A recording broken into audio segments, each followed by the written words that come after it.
കൃപയുടെ വാസസ്ഥലം കൃപാസനം, കൃപയുടെ വാസസ്ഥലം കൃപാസനം. വേദനിക്കുന്നവർക്കെന്നും ആത്മധൈര്യത്തിനഭിഷേകം, വചനത്തിനഭിഷേകം, ആത്മസൗഖ്യത്തിനഭിഷേകം. വരുവിൻ നിങ്ങൾ യേശുവിൻ സന്നിധേ, അവനേകും സാന്ത്വനം. കൃപയുടെ വാസസ്ഥലം കൃപാസനം,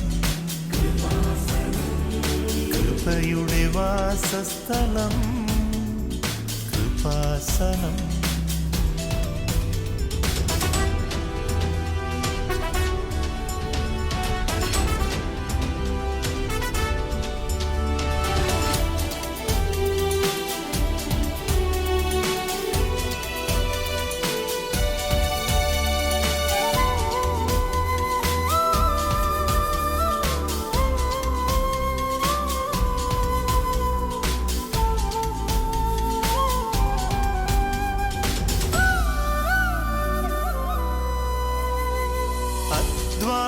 ഭാരത്താലേ തളരുന്ന സോദരേ, സഹനത്തിരമാലയിൽ പതറാതെ മുന്നേറിടാം.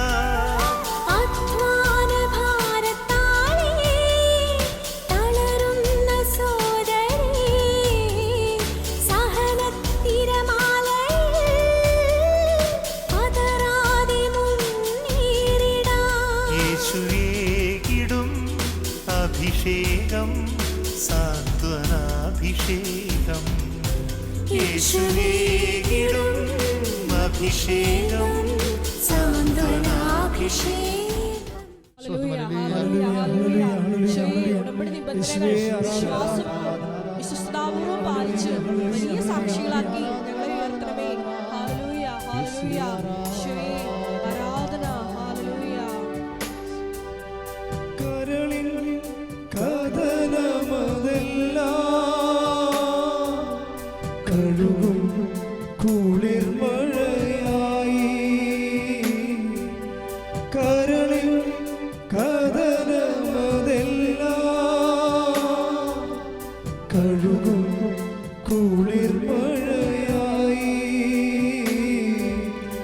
അരികിൽ വരേണേ സദയം തൊടേണേ, സുഖമായി എൻ്റെ ഉള്ളം.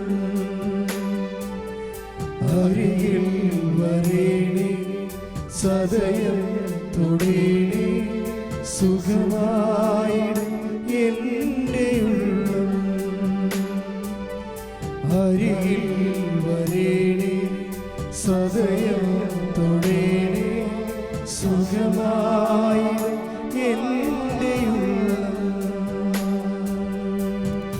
പരിശുദ്ധ പരമദിവ്യകാരുണ്യത്തിന് ആരാധനയും സ്തുതിയും പുകഴ്ചയും ഉണ്ടായിരിക്കട്ടെ. പ്രിയമുള്ളവരെ, നമ്മളെപ്പോഴും ഉടമ്പടിയുടെ സ്പേസ് എന്താണ്? ഞാൻ എപ്പോഴും കർത്താവിനോട് ചോദിക്കുന്ന ഒരു ചോദ്യമാണ്. What is the space of marine covenant? ഇടം ഏതാണ്? ഉടമ്പടിയുടെ ഇടം. ഇപ്പോഴും നമുക്കറിയാം ഇപ്പോൾ ഇടമെന്ന് പറയുന്നത് സ്പേസ്. ഇപ്പോൾ ഓരോ മനുഷ്യനും അവൻ്റെ സ്പേസ് എന്നുവെച്ചാൽ അവൻ്റെ ഇടം, അവൻ വർക്ക് ചെയ്യുന്ന ഇടം, അല്ലെങ്കിൽ അതിനെ പ്രസക്തമാക്കുന്ന കാര്യം, ഉടമ്പടിയെ പ്രസക്തമാക്കുന്ന കാര്യം എന്താണ്? Why there is covenant? എന്തുകൊണ്ട് ഉടമ്പടി ഉണ്ടാകുന്നു?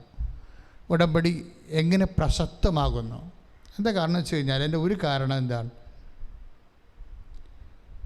നമ്മളുടെ ആവശ്യം തന്നെയാണ് ഒരു കാരണം. മനുഷ്യന് ആവശ്യം ഉണ്ടാകും, അടിസ്ഥാന ആവശ്യങ്ങൾ ഒരിക്കലും മാറ്റിവെക്കാൻ പറ്റത്തില്ല. ഇപ്പോൾ വിശപ്പ് പോലെയുള്ള അടിസ്ഥാന ആവശ്യങ്ങളില്ലേ, വസ്ത്രം, പാർപ്പിടം, ഭക്ഷണം, ഇതുപോലെയൊക്കെയുള്ള അടിസ്ഥാന ആവശ്യങ്ങൾ, ഇത് നമുക്ക് മാറ്റിവെക്കാൻ പറ്റത്തില്ല. കഴിഞ്ഞ ദിവസങ്ങളിൽ ഒരു സാക്ഷ്യം ഉണ്ടായത് 30 കൊല്ലമായിട്ട് അവർക്ക് വീടില്ല. 30 കൊല്ലമായിട്ട്. അപ്പോൾ ഞാൻ ഉടമ്പടി എടുത്ത് ഒരു മാസമായപ്പോൾ തന്നെ വീടിൻ്റെ രീതികളെല്ലാം മാതാവ് ക്രമീകരിച്ച് കൊണ്ടുവന്നു. ഇപ്പോൾ അവർക്ക് വീടുണ്ട്. അതാണ് ഒരു സാക്ഷ്യത്തിലുള്ളത്. അപ്പോൾ ഞാൻ നോക്കണേ, ഈ ഉടമ്പടി ഇല്ലായിരുന്നെങ്കിൽ അവർ വീടില്ലാണ്ട് മരിച്ചു പോയേനാ. കാര്യം 30 കൊല്ലമല്ലേ. 30 കൊല്ലം എന്ന് പറയുന്നത് ചിന്തിച്ച് വയ്ക്കും. 3 കൊല്ലമല്ലേ, 30 കൊല്ലം. അപ്പോൾ ഈ 30 കൊല്ലമായിട്ട് വീടില്ലാത്ത സഹോദരി, നമുക്കറിയാമല്ലോ, ഒരു കാരണവശാലും ബന്ധുക്കളോ സ്വന്തപ്പെട്ടവരോ സഹോദരങ്ങളോ മറ്റു തരത്തിലൊക്കെ ഒരു മാർഗമില്ലാത്ത കൊണ്ടല്ലേ 30 കൊല്ലം നീണ്ടു പോണത് വീട് കിട്ടാൻ. വീടെന്ന് പറഞ്ഞാൽ ഏറ്റവും അത്യാവശ്യമായ ഒരു കാര്യമാണ് മനുഷ്യന്, അല്ലേ? പ്രത്യേകിച്ച് മലയാളിക്ക് എവിടെ ചെന്നാലും അവൻ ചന്തയിൽ പോയാലും 4 ദിവസം കഴിയുമ്പോൾ ഇങ്ങോട്ട് പോരുകയാണെങ്കിൽ അവിടെ ഒരു വാർത്ത കെട്ടിടം വെച്ചിട്ടേ പോരത്തുള്ളൂ അവൻ. കാര്യം അവൻ്റെ ഒരു സ്റ്റൈലാണ്, മലയാള സ്റ്റൈല്. ചന്ദ്രത്തിൽ പോയി റോക്കറ്റിൽ പോവുകയാണ്, ഇങ്ങോട്ട് പോരേണ്ടതാണ്, എന്നാലും ഒരു വാർത്ത കെട്ടം ഇരിക്കട്ടത് പറഞ്ഞാൽ അവിടെ വെക്കും. അവന് വേറെ കെട്ടിടത്തിൽ താമസിക്കുക മലയാളി അപ്പം തന്നെ കഴിഞ്ഞാലും പറക്കും അവൻ്റെ. ചില വെള്ളം അടിക്കുന്ന ആൾക്കാർക്ക് വെള്ളം അടിച്ചില്ലെങ്കിൽ വിറക്കത്തില്ല. അതുപോലെ ചില ആൾക്കാർക്ക് വീട് വെച്ചില്ല അപ്പോൾ വിറക്കും. ഇതങ്ങനെയല്ല. 30 കൊല്ലമായിട്ട് ചേച്ചിക്ക് വീടില്ല. എൻ്റെ അർത്ഥം എന്താ നിങ്ങൾ മനസ്സിലാക്കുന്നത്? ഞാനത് മനസ്സിലാക്കിയപ്പോൾ വെള്ളമിളകുമ്പോൾ എന്നെ വെള്ളത്തിലേക്ക് ഇറക്കാൻ എനിക്ക് ആരുമില്ലെന്ന് പറയുന്ന ഒരാളില്ലേ 5:17 യോഹന്നാൻ്റെ സുവിശേഷത്തിലെ? ആരാണ്? തളവാത രോഗി. 38 വർഷമായിട്ട് ആരുമില്ല. ഇപ്പം കാലങ്ങൾ അനാഥമായി നീണ്ടുപോണത് എന്താണ്?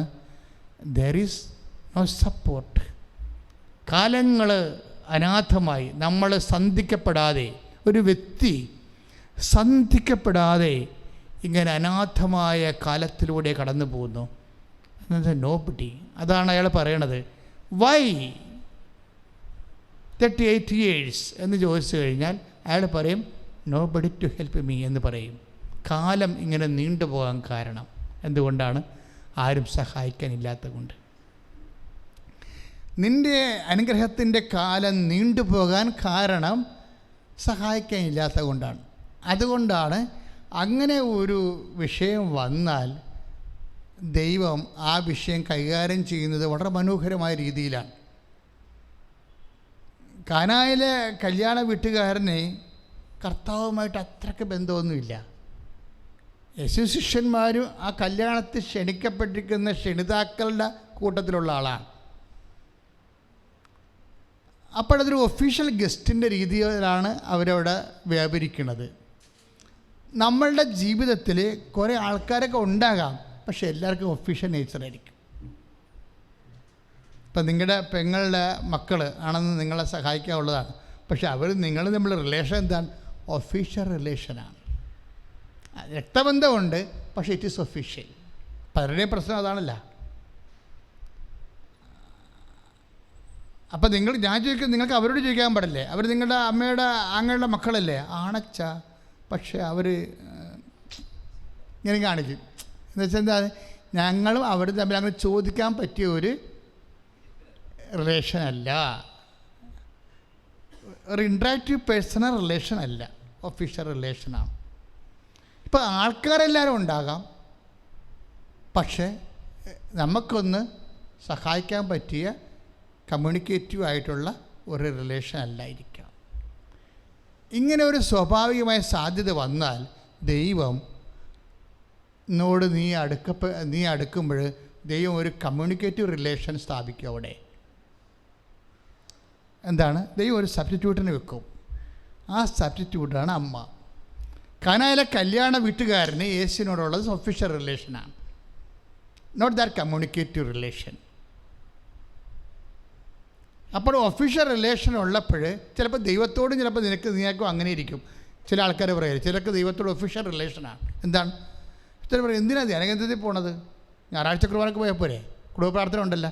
That is official relation. ചില സമയത്ത് അത് വർക്കൗട്ട് ചെയ്യത്തില്ല. ഒരു വിഷയം ഉണ്ടാകുമ്പോൾ അത് വർക്കൗട്ട് ചെയ്യത്തില്ല. എന്താണ്? നീ ആ ക്രിയ പോക്കി ആണ്ടിലൊരിക്കലെങ്കിലും വിശുദ്ധ കുമ്പസാരം നടത്തി കുർബാന സ്വീകരിക്കണമെന്നുള്ള സഭയുടെ സാങ്കേതിക നൈയാമികമായ നിയമത്തിൻ്റെ അടിപ്പെട്ടിൽ നീ ഓഫീസ് ലെവലിൽ അത് ചെയ്തു പോവുകയാണ്. അങ്ങനെ ഓഫീസ് റിലേഷനുള്ള ഒത്തിരി പേരുണ്ട്. ദൈവത്തോട് ഒഫീഷ്യൽ റിലേഷൻസ് ഉള്ളി. ഒഫീഷ്യൽ റിലേഷൻ്റെ പ്രശ്നം എന്താണ്? ഒരു പരിധി കഴിഞ്ഞാൽ നമ്മളുടെ പേഴ്സണൽ സർക്കിളിലേക്ക് ഈ ഓഫീസ് റിലേഷൻ കടന്നു വരത്തില്ല. അതുകൊണ്ടാണ് ബൈബിൾ പറയണത്, കാനായിൽ ഒരു വിവാഹ ആഘോഷം നടന്നു, യേശുവിൻ്റെ അമ്മയും അവിടെ ഉണ്ടായിരുന്നു, യേശു അവിടെ ശിഷ്യന്മാരും ആ കല്യാണത്തിൽ ക്ഷണിക്കപ്പെട്ടിരുന്നു. അതാണ് സംഭവം. അപ്പോൾ റിലേഷൻസൊക്കെ സെയിമാണ്, ബ്ലഡ് റിലേഷനാണ്. പക്ഷേ കമ്മ്യൂണിക്കേറ്റീവ് റിലേഷൻ ബുദ്ധിമുട്ടുള്ള കേസാണ്. അമ്മയ്ക്കാണ് അവിടെ കമ്മ്യൂണിക്കേഷൻ കൂടുതൽ. ആ വചനമെല്ലാം കൃത്യമായിട്ടാണ് പോണത്. യോഹന്നാൻ 2, 3, 4, 5 എന്ന് വെച്ചാൽ ഒന്ന് തുടങ്ങണം എങ്ങനെയാണ്? കാനായിൽ ഒരു വിവാഹാഘോഷം നടന്നു, യേശുവിൻ്റെ അമ്മയും അവിടെ ഉണ്ടായിരുന്നു. ഇപ്പോൾ റിലേഷൻ എന്താണ് അവിടെ? റിലേറ്റീവായിട്ട് ആ വിഷയം അവതരിപ്പിക്കുന്നത് യേശുവിനല്ല അവിടെ പ്രാധാന്യം വന്നിരിക്കുന്നത്. നിങ്ങൾ ചിന്തിച്ചാൽ മനസ്സിലാവും. It is very evident. Yohannan ആ വിഷയം അവതരിപ്പിക്കുമ്പോൾ തന്നെ നമുക്ക് മനസ്സിലാകും അവർക്ക് അമ്മയോടാണ് ബന്ധമെന്ന്, ആ വീട്ടുകാർക്ക്, യേശുവിനോടല്ലെന്ന്. അതുവെച്ചാൽ കാനായിൽ ഒരു വിവാഹ ആഘോഷം നടന്നു, യേശുവിൻ്റെ അമ്മ അവിടെ ഉണ്ടായിരുന്നു. അതെന്തിനാ അങ്ങനെ പറഞ്ഞ യോഹന്നാൻ പറഞ്ഞത് എന്താണ്? ആദ്യം പറഞ്ഞത് എന്താണ്? പറയേണ്ടത് എന്തായിരുന്നു? കാനായിൽ ഒരു വിവാഹ ആഘോഷം നടന്നു, യേശുവും ശിഷ്യന്മാരും അവിടെ ക്ഷണിക്കപ്പെട്ടിരുന്നു. പക്ഷേ ഇവിടെ കാര്യങ്ങൾ ശരിയാണ്. ആ വീട്ടുകാർക്ക് യേശുവിനോടും അമ്മയോടും തുല്യമായിട്ടുള്ള ഡിഗ്രി ഓഫ് റിലേഷൻസ് കറക്റ്റാണ്. പക്ഷേ കമ്മ്യൂണിക്കേറ്റീവ് റിലേഷൻസ് വ്യത്യാസമുണ്ട്. അവിടെ പ്രശ്നം വരുന്നത്. നിനക്ക് ദൈവമായിട്ട് ഒഫീഷ്യൽ റിലേഷൻ ഉണ്ടാകാം. ചിലപ്പോൾ നിങ്ങൾ ദൈവമായിട്ട് ഒഫീഷ്യൽ റിലേഷൻ കീപ്പ് ചെയ്തുകൊണ്ട് പോകുന്ന ആളാണ്. പക്ഷേ വീഞ്ഞു തീർന്നു പോയാൽ ഈ ഒഫീഷ്യൽ റിലേഷൻ നമ്മളെ സഹായിക്കത്തില്ല. നമ്മുടെ ജീവിതത്തിൽ എന്തെങ്കിലും സംഭവിച്ചാലേ, നമ്മുടെ ജീവിതത്തിൽ എന്തെങ്കിലും സംഭവിച്ചു പോയാൽ ഈ ഒഫീഷ്യൽ റിലേഷൻ ചിലപ്പോൾ നമ്മളെ സഹായിക്കത്തില്ല. അത് ദൈവത്തിനും അറിയാം. നിൻ്റെ ജീവിതത്തിൽ എന്തെങ്കിലും ഒന്നും സംഭവിച്ചില്ല, കുഴപ്പമില്ല. ഈ ഒഫീഷ്യൽ റിലേഷൻ ഞായറാഴ്ച ക്രിസ്ത്യാനി കുടുംബ പ്രാർത്ഥനക്കാരനായിട്ട് പോകാം. ഒന്നും ജീവിതത്തിൽ സംഭവിച്ചില്ലേ, ഒരു കുഴപ്പമില്ല. ഈ ഒഫീഷ്യൽ റിലേഷൻ കീപ്പ് ചെയ്താൽ മതി. പക്ഷേ എൻ്റെ ജീവിതത്തിൻ്റെ വിങ്ങി തീർന്നു പോയാൽ ഒഫീഷ്യൽ റിലേഷൻ കൊണ്ട് താങ്ങത്തില്ല. അതാണ് പ്രശ്നം വരണത്. അത് നമ്മളെക്കാൾ നല്ലോണം അറിയണ ആർക്കാണ്? ദൈവത്തിനാണ്. ദൈവം എന്ത് ചെയ്ത്? അതുകൊണ്ട് ഈ കമ്മ്യൂണിക്കേറ്റീവ് റിലേഷൻ, ദൈവൻ്റെ റിലേഷൻ്റെ ആളാണ്. റിലിജൻ്റെ പേര് തന്നെ റിലേഷൻ എന്നാണ്. അതുകൊണ്ട് കമ്മ്യൂണിക്കേറ്റീവ് റിലേഷന് വേണ്ടി ഒരാളെ സബ്സ്റ്റിറ്റ്യൂട്ട് ചെയ്തിട്ടുണ്ട്. ആരാണത്? യേശുവിൻ്റെ അമ്മയും അവിടെ ഉണ്ടായിരുന്നു. അതാണ് വിഷയം. Why Mary? What is the space of Mary? മേരിയുടെ ഇടം എന്താണ്? നമ്മുടെ ജീവിതത്തിലും നമുക്കും ദൈവത്തിനും ഇടയിലും മേരിയുടെ അമ്മയുടെ ഇടം എന്താണ്? ഈ കമ്മ്യൂണിക്കേറ്റീവ് റിലേഷൻ്റെ ഡിമാൻഡ്സ് സാറ്റിസ്ഫൈ ചെയ്യുക എന്നുള്ളതാണ്. ഇത് ദൈവികമായ പദ്ധതിയുടെ ഭാഗമായിട്ടാണ് അമ്മ അവിടെ അപ്പോയിൻ്റ് ചെയ്തിരിക്കുന്നത്. ഇതൊരു അപ്പോയിൻമെൻറ്റാണ്. കുടുംബത്തിലെ പരിശുദ്ധ അമ്മയുടെ അപ്പോയിൻമെൻറ്റ് എന്താണ്? യേശുവുമായിട്ടുള്ള റിലേഷൻസ് ഒഫീഷ്യലാണ്. കമ്മ്യൂണിക്കേറ്റീവ് പേഴ്സണൽ റിലേഷന് വേണ്ടി ദൈവം ഒരാളെ അപ്പോയിൻ്റ് ചെയ്തിരിക്കുകയാണ്. എന്തിനു വേണ്ടിയാണത്? നിൻ്റെ ജീവിതത്തിൻ്റെ അന്നുള്ള ജീവിത സമ്മർദ്ദങ്ങൾക്ക് നിന്നെ ആശ്വസിപ്പിക്കാൻ. അതിൻ്റെ അർത്ഥം എന്താണ്? യേശു എന്തിനുള്ളതാണ്? കഞ്ഞി, കപ്പ, ജോലി, വീട്, വിവാഹം, കാനഡയിൽ പോക്ക്, IELTS അങ്ങനെയുള്ള പരിപാടിക്ക് വേണ്ടിയല്ല യേശു ക്രിസ്തു ക്രൂശിക്കപ്പെട്ടത്. വ്യക്തമല്ലേ? എന്തിനാണ്? നിത്യജീവൻ. ഞാൻ വന്നിരിക്കുന്നത് അവർക്ക് ജീവൻ ഉണ്ടാകുവാനും അത് സമർത്ഥമായി ഉണ്ടാകുവാനാണ്. ശ്രുതികട്ടെ ഹല്ലേലൂയ. യേശു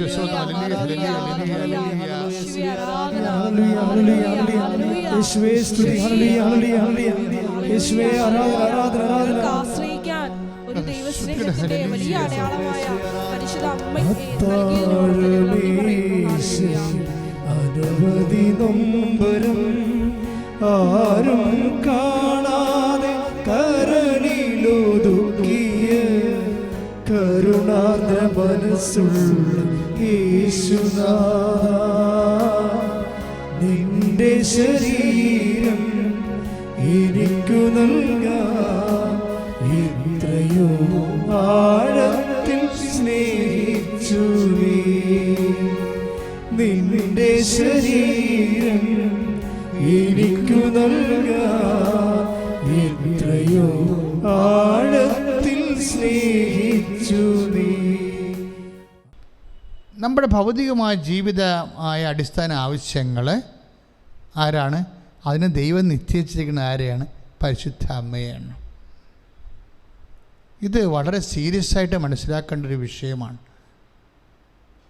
കാരണം നമ്മൾ നിത്യതയെക്കുറിച്ച് യേശുവിനെ അടിസ്ഥാനപ്പെടുത്തി ചിന്തിക്കുകയോ പ്രാർത്ഥിക്കുകയോ ചെയ്യുന്നതിനേക്കാൾ കൂടുതലാണ് അനുദിന ജീവിത ആവശ്യങ്ങളും യേശുവിനെ കണക്ട് ചെയ്യണത്. അനുദിന ജീവിത ആവശ്യങ്ങൾക്ക് യേശുവിനെ കണക്ട് ചെയ്യണത്. അനുദിന ജീവിത ആവശ്യങ്ങൾക്ക് സ്വർഗത്തിൻ്റെ നടപടിക്രമം അനുസരിച്ച് ശരിക്കും പരിശുദ്ധ അമ്മയെയാണ് കാനായിലെ കല്യാണത്തിൽ ദൈവം ശരിക്കും ഈ വിഷയത്തിൽ നിശ്ചയിച്ചിരിക്കുന്നത്. അപ്പം അതുകൊണ്ട് ഉടമ്പടിയെ സംബന്ധിച്ചിടത്തോളം എന്താ ചെയ്യണത്? ഉടമ്പടി നമ്മൾ പരിശുദ്ധ അമ്മയുടെ മധ്യസ്ഥത്തിലാണ് ചെയ്യണത്. പരിശുദ്ധ അമ്മയുടെ മധ്യസ്ഥത്തിലാണ് നമ്മൾ ഉടമ്പടി ചെയ്യണത്. ഈശോനോടാണ് ഉടമ്പടി ചെയ്യണത്. അപ്പോൾ ഉടമ്പടി ചെയ്യുമ്പോൾ എന്താ സംഭവിക്കണത്? കാനായിൽ എന്താണ് സംഭവിച്ചത്? ഒരു അത്ഭുതം ഉണ്ടാകാനുള്ള കാരണം എന്താ? സമയത്തിൻ്റെ ഡിസ്ലൊക്കേഷനാണ്. ഒരു മിറക്കലിലേക്ക് നയിക്കണത് എന്താണ്? ഒരു വിഷയം ഒരു അത്ഭുതത്തിലേക്ക് നയിക്കുന്നത് എന്താണ്? ഒരു വിഷയം ഇപ്പം കാനായിൽ വീഞ്ഞ് തീർന്നു പോയി, അതൊരു വിഷയമാണ്. അത് അത്ഭുതത്തിലേക്ക് പോകാൻ കാരണം എന്താണ്? സമയമാകാതിരുന്നത് കൊണ്ടാണ്. അതിൻ്റെ യേശുവിൻ്റെ സമയം ആകാതിരുന്നത് കൊണ്ടാണ്. ഈശോ പറഞ്ഞില്ല, അത് എനിക്കും നിനക്കും എൻ്റെ സമയം ഇനിയും ആഗതമായിട്ടില്ലല്ലോ. അപ്പോൾ അവിടെ വെച്ച് അത് ക്ലോസ് ചെയ്യണം. പക്ഷേ അമ്മയാണ് ഇവിടെ മധ്യസ്ഥം വഹിക്കുന്ന കാരണം ഈ ഫയൽ അങ്ങനെ പെട്ടെന്ന് ക്ലോസ് ആകത്തില്ല, എഴുതി തള്ളപ്പെടത്തില്ല. അതാണ് വിഷയം. അപ്പോൾ നിങ്ങൾ ചിന്തിച്ച് നോക്കിയേ, ഈ പത്രോസാണ് ഇവിടെ കണ്ടച്ചും വീഞ്ഞ് തീർന്നു പോയില്ല കർത്താവേ എന്ന് പറയണമെങ്കിൽ മിക്കവാറും ചെകുത്താനെന്ന് ഇവിടെ കിട്ടിയില്ല. എന്താ കാര്യം? നേരെ പറയും, നീ മാനുഷ്യ കാര്യങ്ങൾ അന്വേഷിക്കണത് ദൈവിക കാര്യങ്ങളല്ല. അതിനേക്കാൾ വ്യക്തമായിട്ട് ഇവിടെ ഒത്തിരിക്കും. എന്താണ്? 10 ദിവസം അന്വേഷിക്കുന്ന മനുഷ്യ കാര്യങ്ങളാണല്ലോ, വീഞ്ഞിൻ്റെ കാര്യമാണല്ലോ, കുടിക്കാൻ തിന്നുകയും ചെയ്യുന്ന കാര്യമാണ് അവൻ അന്വേഷിക്കുന്നത്, ദൈവിക കാര്യങ്ങളല്ലെന്ന് ഈശോയ്ക്ക് പറയാം. പക്ഷേ ഇവിടെ ഈശോയ്ക്ക് അത് പറയാൻ പറ്റത്തില്ല. കാര്യം എന്താണ്? ചോദിച്ച ആൾ 10 ദിവസം അല്ല. അതാണ് പ്രശ്നം. നമ്മൾ എന്ത് പറയുന്നു എന്നനുസരിച്ചത് ആര് ആണ് ചോദിച്ചിരിക്കുന്നത് അടിസ്ഥാനപ്പെടുത്തി. ഇപ്പം മനസ്സിലായില്ല, അമ്മയും 10 ദിവസവും തമ്മിലുള്ള വ്യത്യാസം. അമ്മ ചോദിച്ചത് കൊണ്ടാണ് ആ വിഷയത്തിൽ ഇങ്ങനെ ഒരു മറുപടി വരാഞ്ഞത്. എന്താണ്? മാനുഷിക കാര്യങ്ങൾ അന്വേഷിക്കുന്നത് ദൈവകാര്യങ്ങളല്ലെന്ന്. കാര്യം അമ്മയോട് ആ ഭാഷ പറയാൻ പറ്റത്തില്ല. അമ്മയോട് എന്ത് ഭാഷയൊക്കെ പറയണമെന്ന് ഈശോയ്ക്കറിയാം. ചില ആൾക്കാർക്കൊക്കെ ഭയങ്കര ബുദ്ധിമുട്ടാണ് അമ്മയെ നീയെന്ന് വിളിച്ചെന്ന്, അമ്മയെ സ്ത്രീയെന്ന് വിളിച്ചെന്ന്. പക്ഷെ അമ്മ ആരാണെന്നും അമ്മയോട് എന്ത് ഭാഷയാണ് പറയേണ്ടതെന്നൊക്കെ ഈശോയ്ക്കറിയാം. അമ്മ നീയെന്ന് ഈശോ വിളിച്ചെങ്കിലും അമ്മയെ സ്ത്രീയെന്ന് വിളിച്ചെങ്കിലും ദൈവത്തിൻ്റെ ആയിട്ടുള്ള ദൈവികമായ കാരണങ്ങളുണ്ട്. പക്ഷേ അമ്മ ആരാണെന്നും അമ്മയോട് എന്താണ് പറയേണ്ടതെന്നും എന്താണ് പറയാൻ പാടില്ലാത്തതെന്നും ഈശോയ്ക്കറിയാം. ഈശോ പത്രോസിനോട് പറഞ്ഞ പോലെ അമ്മേ നീ മാനുഷിക കാര്യങ്ങൾ അന്വേഷിക്കുന്നത് ദൈവിക കാര്യങ്ങളല്ല എന്നൊന്നും പറഞ്ഞില്ല. സമയത്തിൻ്റെ പ്രശ്നങ്ങൾ മാത്രമേ പറഞ്ഞുള്ളൂ. എന്താണ്? ചെയ്യാൻ സന്മനസ്സുണ്ട്. ഈശോയുടെ സന്മനസ്സ് വളരെ ഡിപ്ലോമാറ്റിക്കായിട്ടാണ് ആ വിഷയം കൈകാര്യം ചെയ്യേണ്ടത്. അത് ഫ്ലാറ്റായിട്ട് ഡിനൈ ചെയ്യണില്ല, ചെയ്യത്തില്ല എന്നല്ല പറയണത്. ചെയ്യാൻ സന്മനസ്സുണ്ട്, പക്ഷേ പിതാവ് കൽപ്പിച്ച സമയമായിട്ടില്ല. അത് പൊളൈറ്റ്നെസ്സാണ്, പൊളൈറ്റായിട്ടാണ് സംസാരിക്കുന്നത്. അവിടെ എന്താണ്? ചെയ്യാൻ എനിക്ക് സന്മനസ്സുണ്ട്. അമ്മ പറഞ്ഞാൽ ചെയ്യാൻ എനിക്ക് സന്മനസ്സുണ്ട്, പക്ഷേ പിതാവ് കൽപ്പിച്ച സമയമായിട്ടില്ല. അപ്പം ഈ അപേക്ഷ നേരെ ഈ ഫയൽ പിതാവിൻ്റെ ടേബിളിലേക്ക് ടെക്നിക്കലായിട്ട് പോവുകയാണ്. പിന്നെ അവിടേക്ക് അമ്മയ്ക്ക് പ്രൊവിഷനില്ല, അവിടെ എൻട്രി ഇല്ല. അത് ഈശോയും അപ്പായും തമ്മിലുള്ള ബന്ധത്തിൻ്റെ വിഷയമാണ്. പക്ഷേ അവിടെ എൻട്രി വന്നതാണ് അമ്മയാക്കണത്. പിതാവിൻ്റെ വിഷയമാണെങ്കിൽ അമ്മയ്ക്ക് കുറച്ചുകൂടി ഈസിയാണ്. എന്താ കാര്യം? പിതാവായ ദൈവത്തിൻ്റെ മകളാണ് അവൾ. അവിടെയാണ് വിഷയം വന്നത്. പിതാവിൻ്റെ മേശപ്പുറത്തേക്ക് ഫയൽ പോകുകയാണെങ്കിൽ കുറച്ചുകൂടി അമ്മയ്ക്ക് ഈസിയാണ്. എന്താ കാരണം? അവൾ പിതാവായ ദൈവത്തിൻ്റെ മകളാണ്. അപ്പോൾ വിഷയം മാറി. അതോടുകൂടി ഈ പിതാവിൻ്റെ മേശപ്പുറത്തേക്ക് ഫയൽ പോയതാണ് കാനായിലെ കുടുംബം രക്ഷപ്പെടാൻ കാര്യം. അതെപ്പോഴും നമ്മൾ ശ്രദ്ധിക്കേണ്ട വിഷയം, നമ്മൾ ഓൾ ഓൺ എ സഡൻ, ഇപ്പോൾ കൃപാസന ആൾത്താരെ ജീവനോടെ അമ്മ പ്രത്യക്ഷപ്പെട്ടു. ഞാൻ ഇന്നും വിശ്വസിക്കണില്ല അമ്മ അത് സ്വന്തമായിട്ട് എടുത്ത തീരുമാനമാണെന്ന്. ആ വിഷയത്തെക്കുറിച്ച് പിതാവിനോട് അമ്മ ഡിസ്കസ് ചെയ്ത് കാണും, അല്ലെങ്കിൽ ഈശോയും അപ്പായും കൂടി ഡിസ്കസ് ചെയ്തതിന് ശേഷമായിരിക്കും അമ്മയെ സമയഘടികാരവുമായി ഈ ആൾത്താരെ പ്രത്യക്ഷപ്പെടാൻ ഇടയാക്കിയത്. നമ്മുടെ എല്ലാ ഈവൻറ്റുകളും പിതാവായ ദൈവവും അതിൽ പരിശുദ്ധാത്മാവും അതുപോലെ തന്നെ ഈശോയുമുണ്ട്. മക്കൾ മനസ്സിലാക്കണം. ഞാൻ അമ്മയെക്കുറിച്ച് പറയുമ്പോൾ നിങ്ങൾ ഓർക്കും ഇത് മുഴുവൻ അമ്മ മാതാവിൻ്റെ മുഴുവൻ വിഷയമാണല്ലോ ഇതെന്ന്. അല്ല, അമ്മയുമായി ബന്ധപ്പെടുന്ന എല്ലാ വിഷയത്തിലും പിതാവ് അവിടെ ഒരു കക്ഷിയാണ്, ഈശോ അവിടെ ഒരു കക്ഷിയാണ്, പരിശുദ്ധാത്മാവ് മൂന്നാമത്തെ പേഴ്സണെ പോലെ കൂടെ നിൽക്കുന്നതാണ്. ഇതെല്ലാം കൂടുന്നതാണ് നമ്മുടെ ഒരു ആത്മീയ ജീവിതം, ഭൗതിക ജീവിതം. ശ്രുതികട്ടെ ശ്രുതികട്ടെ. ഹല്ലേലൂയ, യേശു ഹല്ലേലൂയ. വലിയ പദ്ധതി ഓർത്ത് ഞങ്ങൾ അങ്ങേക്ക് നന്ദി പറയുന്നു. Hallelujah, hallelujah. യേശുവേ ആരാധന. ശരീരം എനിക്കു നൽകാൻ എത്രയോ ആഴത്തിൽ സ്നേഹിച്ചു നീ. നിന്റെ ശരീരം എനിക്കു നൽകാൻ എത്രയോ ആഴത്തിൽ സ്നേഹിച്ചു നീ. എല്ലാവരും എഴുന്നേൽക്കുക. നമ്മൾ രോഗസൗഖ്യ പ്രാർത്ഥനയിലേക്ക് പ്രവേശിക്കുകയാണ്.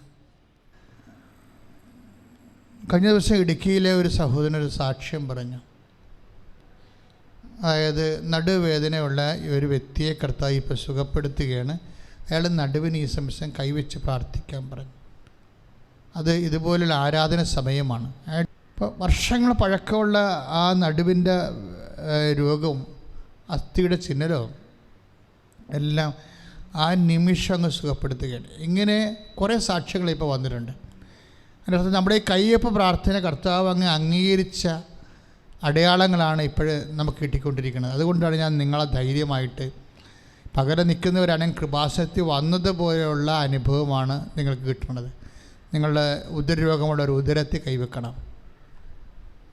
കണ്ണിന് കരികരിപ്പും കാഴ്ചയും തിമിരവും ഒക്കെ ഉള്ള കട്രാക്ട്സ് ആയിട്ടുള്ള ആൾക്കാരെല്ലാം കണ്ണിൽ കൈവെക്കണം. ചെവിപ്പഴുപ്പുള്ളവർ ചെവിയിൽ കൈവച്ച് പ്രാർത്ഥിക്കണം. ഉടമ്പടി ഈ പ്രാർത്ഥന നടക്കണ എവിടെയാണ്? അമ്മ മാതാവ് പ്രത്യക്ഷപ്പെട്ട ദിവ്യ അൾത്താരയിലെ ഈശോയുടെ സാന്നിധ്യത്തിലാണ് ഈ പ്രാർത്ഥന നടക്കുന്നത്. ആ ഒരു ബോധം നിങ്ങൾക്ക് കയ്യൊപ്പ് പ്രാർത്ഥനക്കാർക്ക് ഉണ്ടാകണം. വെറുതെ മുടി കൊഴിഞ്ഞു പോയിട്ട് തലകൊട്ടി വരുന്നത് കാണുന്നുണ്ട്. അവർ ശിരസിൽ കൈവച്ച് ഇപ്പോൾ പ്രാർത്ഥിച്ചുകൊണ്ടിരിക്കണം. അതെല്ലാം തിരിച്ചു വരും. നിങ്ങൾക്ക് സാക്ഷ്യം പറയാൻ പറ്റും. ഇങ്ങനെ മുള്ള് പോലെ ശരീരത്തിൻ്റെ ഉള്ളിൽ നിന്ന് കുത്തി പുറത്തേക്ക് തന്നെ കാണിക്കുന്നുണ്ട്. കാര്യം മുള്ളല്ല ഇത് ശരിക്കും പറഞ്ഞാൽ. നമ്മളിങ്ങനെ എന്തോ ഒരു കുന്തം ചെറുതായിട്ടിങ്ങനെ നമ്മുടെ വിരലിനേക്കേണ്ട നാലിലോ ഇങ്ങനെ ഒരു ക്യാപ്സൂൾ ഗുളികയില്ലേ, അതിൻ്റെ വണ്ണത്തിൽ എന്തോ സാധനം ഇങ്ങനെ ശരീരത്തിന് പുറത്തേക്ക് ഇങ്ങനെ തള്ളി നിൽക്കും. ബോഡി ഉൾപ്പെടെയാണ്. അപ്പോൾ അതൊക്കെ തൊട്ടാൽ ബലമായിട്ട് തോന്നുന്നു. അപ്പോൾ അതൊക്കെ പേടിയാണ് അവർക്ക്. ഇത് ക്യാൻസർ ആകുമോ, ആശുപത്രി പോകാതെയൊക്കെ ഇരിക്കും ചിലപ്പോൾ പേടിച്ചിട്ട്. ആ വ്യക്തിയെ കർത്താവ് അങ്ങനെ ഉന്തി നിൽക്കുന്ന സ്ഥലത്ത് കൈവെക്കാൻ പറയുന്നുണ്ട് ഈശോ. കർത്താവേ, ഈ സമയത്തോർത്ത് നന്ദി പറയുന്നു കർത്താവേ. അനേകം മക്കൾ ഇപ്പോഴും നിന്നെ ആശ്രയിച്ചു. അമ്മ മാതാവിൻ്റെ മധ്യസ്ഥത്തിൽ കണ്ണീരോടെ പ്രാർത്ഥിക്കുകയാണ്. മുതുകിന് മുഴുവനും ഇങ്ങനെ ചൊറിഞ്ഞ് തിണർത്ത് ത്വക്ക് രോഗമായി കിടക്കുന്നവരുണ്ട്. അവർക്ക് മുതുകിന് ഇങ്ങനെ കൈ പുറത്തേക്കെടുത്ത് വെക്കാവുന്നതാണ്. സ്ത്രീയാണത് കാണിക്കുന്നത്. ചിലപ്പോൾ വർഷങ്ങളോളം നീരും എപ്പോഴും മുതുകത്ത് നീര് കെട്ടുന്ന ആളാണ്. നീര് കെട്ടി കല്ലച്ചു പോയ വ്യക്തികളാണ്. അവിടെ കൈവച്ച് പ്രാർത്ഥിക്കുക. കർത്താവേ, അങ്ങയുടെ വിശുദ്ധ പൗരോഹിത്യത്തെ അങ്ങ് മഹത്വപ്പെടുത്തണമെന്ന് പ്രാർത്ഥിക്കുന്നു. ഈ നിമിഷം കർത്താവ്, ഈ കൈകളെല്ലാം, ജനങ്ങൾ അവരവിടെ ശിരസ്സിൽ വെച്ചിരിക്കുന്ന കൈകളെല്ലാം അങ്ങയുടെ തിരുമുറിവാർന്ന വലതുകരം ആക്കി മാറ്റണമെന്ന് പ്രാർത്ഥിക്കുന്നു. രോഗികളെ കൈ എടുക്കരുത്, അവിടെ തന്നെ കൈവച്ചുകൊണ്ടിരുന്ന് പ്രാർത്ഥിക്കുക. ഏത് സ്ഥലത്തായാലും എല്ലാ രോഗങ്ങളെയും കർത്താവ് ഏറ്റെടുക്കുകയാണ്. കർത്താവേ, നിൻ്റെ വിശുദ്ധ പൗരോഹിത്യത്തെ മഹത്വപ്പെടുത്തണമേ. അങ്ങയുടെ അഭിഷിക്തന് ഇപ്പോഴേ ജോലിയില്ലാത്തവർക്ക് വേണ്ടിയും പ്രാർത്ഥിക്കുന്നു, വീടില്ലാത്തവർക്ക് വേണ്ടി പ്രാർത്ഥിക്കുന്നു. ഇപ്പോഴും ഈ പരിശുദ്ധ കന്യാസ്ത്രീ മറിയത്തിൻ്റെ മധ്യസ്ഥതയിൽ ഞങ്ങൾ യാചിക്കുന്നു.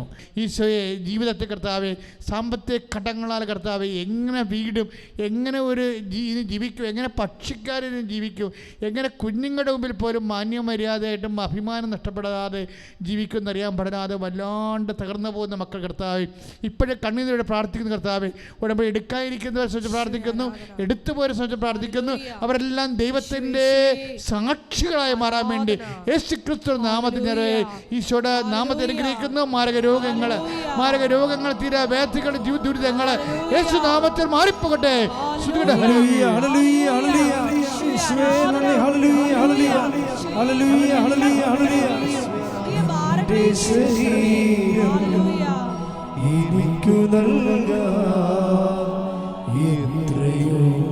ആഴത്തിൽ സ്നേഹിച്ചു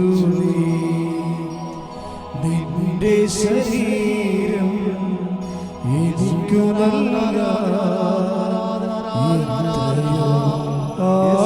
ആഴത്തിൽ സ്നേഹിച്ചു നിന്റെ ശരീരം എനിക്കു ആഴത്തിൽ സ്നേഹിച്ചു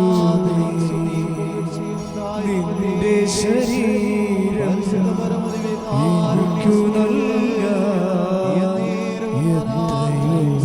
ആഴത്തിൽ സ്നേഹിച്ചു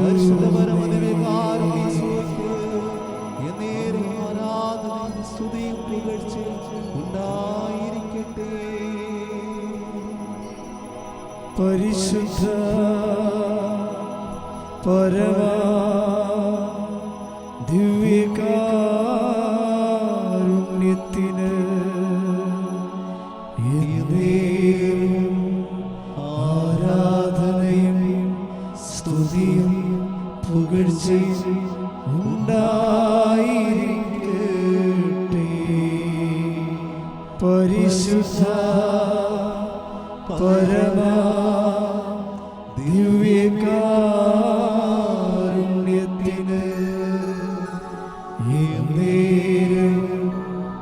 ആരാധനയും സ്തുതിയും പുകഴ്ചയും ഉണ്ടായിരിക്കട്ടെ. പരിശുദ്ധ പരമാ ദിവ്യകാരുണ്യത്തിന്